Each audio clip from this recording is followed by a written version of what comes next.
What's up guys, and welcome back with some more Genshin Impact, and today we're checking out another theory video, and this video is made by Ashikai. Hopefully I said her name correctly. If I didn't, I'm sorry for butchering your name. I butcher everybody's name, not intentionally. But today the video is what's in the unknown gods cubes. So I never really thought about that before, but it's something that's intriguing to me, so I wanted to check it out, and I know you guys enjoy the theory videos. So as always, if you enjoy this video, be sure to like, share, comment, subscribe.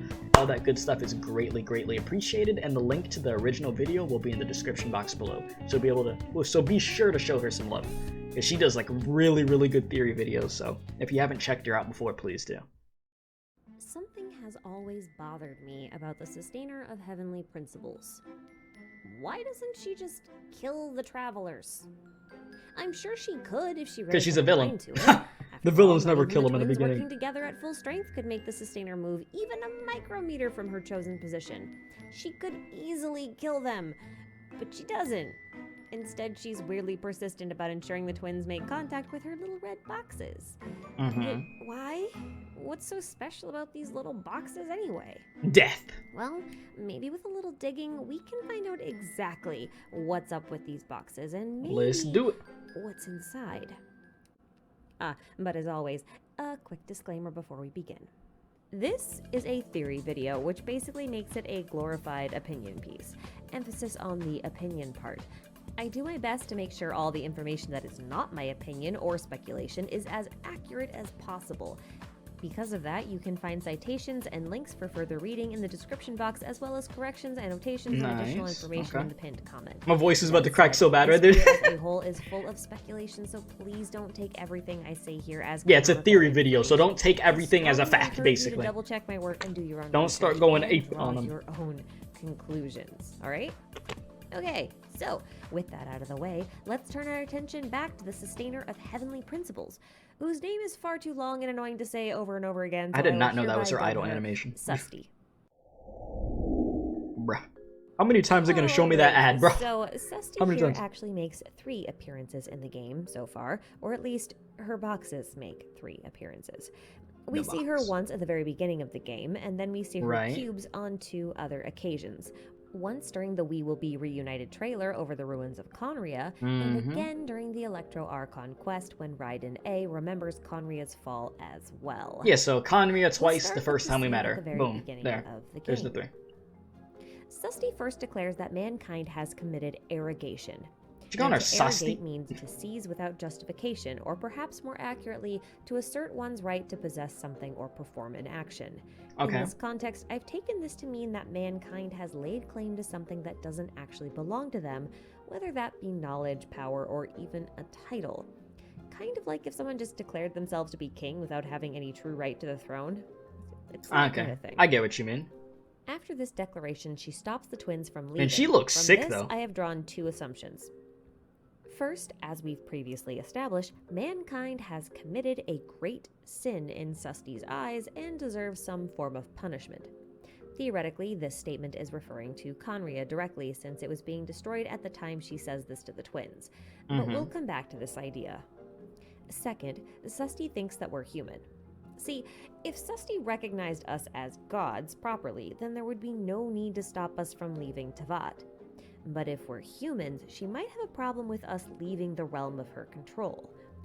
All that said, I guess the real question is, what exactly was this arrogation? Yeah. I'm not entirely certain myself, but I do have some ideas. Albedo asks us in the Shadows Amid Snowstorms event if the act of creation is an act of arrogation. Given that the term arrogation is used very deliberately here, and that Albedo asks us about it in terms of alchemy, I can't help but feel like these 2 statements are linked. Yeah, they connect together. Remember that Chemia is a unique form of alchemy developed by the godless nation of Conria, and Susty obliterated Conria, and it's during Conria's fall that we once again see Susty's powers at play in the form of those little red boxes. Rhine-daughter, Conrian alchemist and the one who created Albedo and taught him everything he knows, left Albedo behind with the singular instruction of "show me the truth of this world." In light of that, maybe focusing on the act of creation as arrogation is not quite right. Instead, it might be that through the act of creation, one can learn a certain truth, and knowledge of that truth may be something considered to belong only to the gods. Okay. By learning said truth, mankind may claim ownership of it, resulting in an act of arrogation. Keep this in mind because we'll look into what this truth could be a little later on. Now, if all of that is true, and the Sustainer is merely enforcing this rule that the truth only belongs to the divine, then it's possible that Conria, or someone there, learned of this and spread this knowledge. But who? The boxes. Oh, what's all this got to do with the little red boxes? Yeah, tell me about the boxes. I'm ready to know about the boxes. Hasn't actually killed anyone. At least not on screen, and not that we've seen. Yeah, the boxes, they captured Lumine. Lumine. Killing goes against her title and responsibilities as a sustainer, but that might be a bit of a reach. Susty's methods appear to be more control and contain than seek and destroy. Than actually murder. At least when it comes to human life. In my effort to try and figure out what exactly Susty was trying to do with Conria, I spent way too much time staring at Conria's fall, looking for anything that could give me some insight. Did you find anything? Realization. If Susty's goal or responsibility is to contain things, then those boxes must be containers, which sounds really obvious now that I say it out loud. Yeah, okay. So riddle me this. When a disaster is headed for a city, what generally happens to the people? Answer: they are evacuated. So what's in the box? The people? People. Well, so, more specifically, the souls of people. So they're taking souls and stuffing them into the boxes? So they're not particularly taking like their souls and their bodies, just the souls themselves? You know, I never thought about it like that. Like, I never realized till now that that's what the boxes were, like, meant for. Because when you see the boxes and you see the destruction, you think everything's just getting torn apart by the boxes, right? But it seems that's not the case. Huh. Interesting. Well, that's some information I didn't know. New information to me. For the longest time, theorists have assumed that Hilichurls are in fact people turned into monsters. They have like in Mario, how Goombas are actually people or something. Isn't that like how it is? Like, I feel like I watched a Mario theory a long time ago or something that had the same concept. That like when you're killing the Goombas and the enemies, I don't know, they were actually like normal people of the kingdom or something. Like, it's really messed up. I don't know. It just made me think of that for a second. Region, if you know what I'm talking about, you know what I'm talking about. Plus, they're very humanoid in comparison to our other monster-based enemy types. Right. Now here's the thing. Hilichurls have existed for thousands of years, and no one has ever explained where they came from. Many people theorize that they could have been the former people of Conria that were cursed and therefore turned into monsters. That's messed up. Conria was destroyed That's really messed up. 500 years ago. The timeline doesn't add up. If that's the case. However, the Hilichurl population apparently exploded around 500 years ago, which does line up. That means it's very possible that Hilichurls are at least partly made up of people of Conria, while others turned into abysslings. The latter was confirmed, after all, during the We Will Be Reunited quest and, Enkonomiya. The curse seems kind of weird in context, although I can't quite articulate why. It just never sat right with me, but consider this. Hilichurls lack faces behind their masks. They lack names and identities. They appear to be capped at only a certain level of mental function, which made me wonder. What if Hilichurls are just people who no longer possess ownership of their souls? Oh, that's horrible. Yeah, it's messed up 6 ways to Sunday on like different levels, but like, hear me out. Yeah, because I was gonna say, I'm like, man, that's messed up. They go into detail on how messed up it is on different levels. Yeah. So there are people that lost all control of their souls, so you don't even have any part of it at that point. You're just mindless out there. I mean, the Hilichurls do have their own language, if you think about it, of Elon Musk or whatever her name is. She's able to communicate them with that, but that's like as far as it goes. Like, it's not like, hey, I'm Steve over here. Yeah, that's Bob over there. Like, they don't interact with each other in that way, but they do the weird dancing ritual. If Susty really wanted to ensure that no truth would ever be known to the humans, she wouldn't let them ensure speak. That those who had contact with the truth would never be able to comprehend it. Like but Kaya? She doesn't kill them. She traps their souls in a box, allowing their mortal body to continue eking out its life in perfect ignorance. Do I have evidence for this? Yes, absolutely. Really? Okay, I get what's going on now. Watch I get where she's Susty going. here when Ether attacks her with his full power. She doesn't block his attack. She doesn't deflect it. She endures it? She doesn't nullify it. She actually contains it. Her cubes capture the ability and then they congregate at one singular cube, which then in turn encapsulates Ether and warps him somewhere. Now look at the symbol on the cube. I know I've called it an eye many times in the past, but it might not be an eye at all. Or at least not just an eye. Okay, so what is it? Actually be a fruit. A fruit? An Irminsul fruit. Okay, maybe I can't prove this with From a the shadow events of a doubt, we've but done? hear me out on this one. This is an image from a mural within the world level ascension domain, within the energy amplifier event domain, and in the 3rd floor of the spiral abyss. It appears to depict a plant of some sort, but every branch or vine... The fact that you thought of jumping off of the damn domain to find this stuff is crazy to me. Like, how do you even think of that?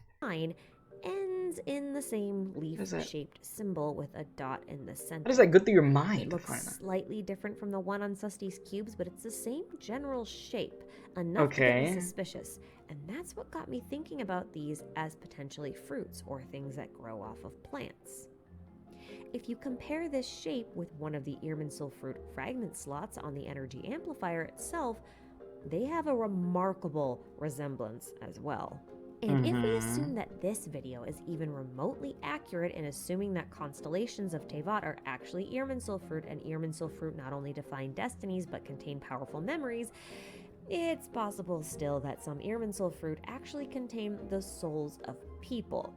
After all, people have to go through the ley lines in order to be reborn. Their soul has to go somewhere during that time, right? Now, if you've watched my video on Rhine-Daughter, you might remember me talking about how glass blowing could be a metaphor for blowing a soul into the body, as per the Old Testament and the Talmud. We then concluded that Rhine-Daughter may not have been trying to recreate a human body so much as she was trying to recreate the human soul. That would have been one of the goals in the Primordial Human Project, of which albedo is one part of. Remember how I said we were going to talk about that whole truth thing that Susty wanted to keep quiet? This is it, okay? Well, let's do it. In the Talmud, an important Jewish text, it says that Adam, who you probably know as the first man, was initially a golem, or a being in the shape of a man formed from clay. What made this golem into a human was the act of God breathing a soul. Yeah, putting a soul into his body. You know, it's been heavily rumored in Jewish mysticism that some rabbi have maintained the ability to craft golems as well, but because they are not God and they do not possess the powers of God, they cannot give it a soul, and therefore it behaves more like an automaton than a person. It can't talk, it can't think, it just follows orders. Alright. For, if one were to breathe a soul into a golem, one might then become too much like God, right?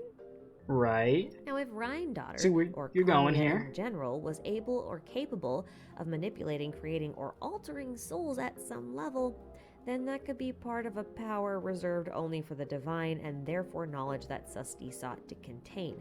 Thus, she seized the souls of the Conrian people, leaving them with nothing more than their ignorant bodies.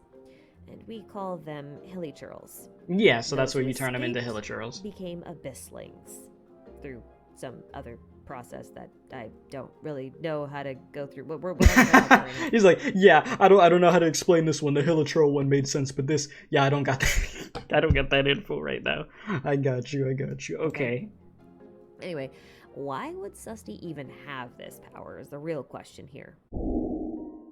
I think Susty rules over the world tree and may be playing the role of the goddess Arianrod. If you're not familiar with Arianrod, I talk about her a lot in this video, but... Well, I didn't see that video. I saw, like, an albedo theory video, but it was from a different channel. Shout out Island XD. So it was from a different channel, and that theory video took place before the newest albedo event that came out. So it was sort of like, I mean, it was only slightly outdated, only like a little bit. But no, I didn't see their video on albedo, so I don't really know what they were mentioning. But I'm sure they're about to say it right now. Welsh goddess that governs over life and death, has an ever-shifting labyrinth of a castle that exists within an otherworldly field that you can access through a doorway in a reef. Huh? Which should sound an awful lot like the Spiral Abyss, right? Okay. The icon for the Spiral Abyss is a tree, and I've even gone so far as to theorize that the Spiral Abyss exists within the World Tree itself. Since the World Tree sustains the world of Tree from Genshin, rot, tree from Honkai confirmed be together. remiss to suggest that the sustainer of thinking about heavenly that. principles may be the owner of the tree itself, or the guardian of it so much, which makes her a lot like Arianrod. Anyway, where does Celestia fit into all this? Great question. Celestia is interesting because they appear to be trying to buck the natural order by allowing humans to circumvent the natural cycle of death and rebirth. If you've watched this video of mine where I talk about how the omnipresent God is... I've watched like 3 videos of yours, okay? I'm sorry, I'm slacking. And how those symbols are all related to the Homo bird, then you're probably able to see where I'm going next. If you haven't, here's what you need to know.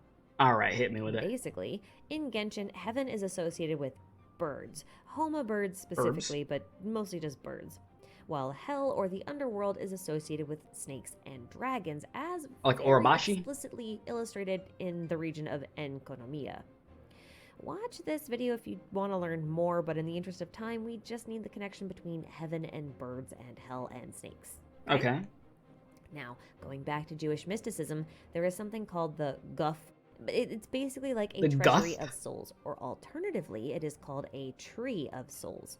Tree of souls. There is a long-standing Jewish and Arabic belief that souls themselves are likened to birds and are even said to take the shape of ghostly birds flying through the sky. These bird-like souls were said to rest in the Guff, which was described as a birdhouse, or alternatively, a columbarium. Now, the columbarium connection is what I want to focus on here, because this is a picture of the San Francisco columbarium, while this is a picture of the inside of Celestia. Ah, okay, yeah. I definitely see the similarity here. We're using a lot of words that I've never heard of before, but I could see the similarity in it, yeah. I get it. And if you're wondering, a columbarium is a building that houses funerary urns.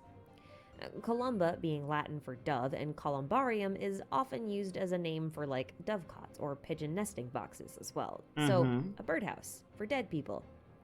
This means that Celestia may not be a prison, as per the popular panopticon theory, but instead a warehouse of souls, an artificial Guff, if you will. Okay. This also kind of explains why Vanessa re-enters the world in the form of a bird, and why she was so shocked when she entered Celestia in the first place. Oh, I mean, I haven't read this. I haven't read the Genshin manga, but that makes sense there, so that's why she would appear in the form of a bird. Okay, sorry, like I had like a little like Jimmy Neutron like brain blast, Jesus, you just moment. I was just like, wait a second, that makes sense. Okay, I'm gonna let you continue. So what did Susty do to the twins at the beginning of the game? I bet you're also wondering that, aren't you? Put them in a box. Well, working under the assumption that the twins are not humans, it may be safe to assume that they do not possess a soul in the typical mortal sense. If that's the case, then Susty may not have been able to contain them at all. When she first captures Lumine in this scene, she examines the cube and her expression changes. That's why they were both able to escape? It's possible because they didn't have a soul, so they can't get trapped in the box. Empty. So curious about what went wrong, she repeats the process on Ether, but was unable to contain him properly as well. Yeah, it doesn't work. Just sent him away. That doesn't mean her attempt was completely ineffective. If the twins don't have a body and soul independent from one another, it may be that their body and soul are one and the same. So, if Susty tried to capture their soul by separating it from their body, failure would have been inevitable. However, I think Susty was able to shatter Ether and Lumine into pieces, fragments. Over time, they would slowly reassemble themselves, but at very different rates. So one twin would wake up long before the other simply because the other had all of their pieces maybe closer together, or perhaps they were collected by the Abyss Order. Okay. So the Abyssal Twin was therefore able to retain the majority of their powers, since they more or less have all of their pieces, while the Traveler is still tracking down their missing Yeah, we're pieces, still getting all this and power right obtaining now. them one by one through the statues of 7 within each nation. She had a head start over there, I think Lumine. there's far more to this concept than just what I've discussed in this video, but I think I'll leave it here for now. Whether this symbol depicts an eye, a fruit, or both, I am personally convinced that the Sustainers' cubes contain the souls of people who know a bit too much. That would make a lot of sense. I mean, isn't it suspicious that Kaya, our resident Conria Cataclysm survivor, tells this cute little story about souls being trapped inside these box-shaped lanterns? I Bro. think he knows something. I mean, that sort of goes hand in hand. A light and practical lamp that gives off a warm light and shines for a long time, but which also attracts the curiosity of the children. No thanks to the cavalry captain's jests, a rather morbid children's tale exists in Mondstadt concerning these lamps. The nuns had no idea. I mean, not no idea. The nuns have had to explain to the kids. I don't know where I got no idea from. That no, these lanterns do not contain the imprisoned souls of fireflies. So yeah, they were going with souls of fireflies, but it still could connect to the souls of actual people that got, you know, taken by the cubes and stuff. Trapped inside these box-shaped lanterns? I think he knows something. Yeah? But what do you guys think is in this box? I mean, I'm sure Kaya knows. Well, I mean, obviously Kaya knows a lot. Or are We these just cubes just the shape of haven't the got the Sustainers' info power, from him. and there's nothing inside of them at all? Let me know your thoughts down in the comments. But I you know mean, what? That's all for me for now. So take care, guys. Thank you all so very much for watching, and I will catch you in the next video. Bye-bye. there you have it. Yeah, that made a lot of sense. I didn't know the whole thing about the whole cubes and everything. Like, I didn't even realize it till now. The cubes, it didn't, I mean, and maybe we're wrong. It is a theory, but it would make sense that the cubes weren't causing maybe necessarily all that destruction. They were taking the people from Conria. They were taking their souls and everything. And then the fact that, like, at the Hilichurls and stuff and the other enemies, their souls, like, they're like put into those things, but not having full control of their souls at that point, right? It's just like, huh. That's really, really messed up. So when we're just casually everyday bodying Hilichurls and these other enemies, we don't think twice about it, but in reality, these were, it's, you know, like people at the end of the day, huh? And we're just slaughtering them like it's nothing, like Mario stepping on Goombas, whatever you want to call it, whatever the case is. It's messed up. It's really, really messed up. And then it comes to the point of where Lumine had a head start with getting her powers back, and we're still over here like picking it up piece by piece, and it's gonna take us longer. So I don't know. I'm very curious to learn more as time goes on. We'll see what's going on. I wonder when we'll see the unknown god again. I have no idea. See something else with the cubes, maybe in a flashback or in somebody's animation. It'd be very intriguing. But you guys, let me know your thoughts in the comment section down below. I'd love to know what you guys are thinking. This was a very, very good theory once again. Please be sure to show her some love, you know? Subscribe to our channel once again. The link will be in the description box below with the original video. So yeah, shout out to her for sure. But other than that, thank you for watching. Appreciate y'all very much. Yeah, like, share, comment, subscribe. Discord server description box below. My Twitter if you'd like to become a member on the channel. We have some brand new emotes, so you know that helps out a bunch when we do live streams and stuff. Helps support the channel. And other than that, check out some other Genshin theories that I've reacted to. We have a whole playlist dedicated to that, which we'll play at the end of the video. So until next time, appreciate y'all, love y'all, stay safe, and as I always say, don't do crack.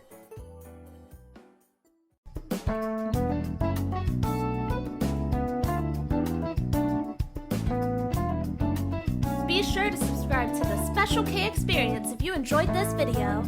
If not, you're going to Femboy IHOP.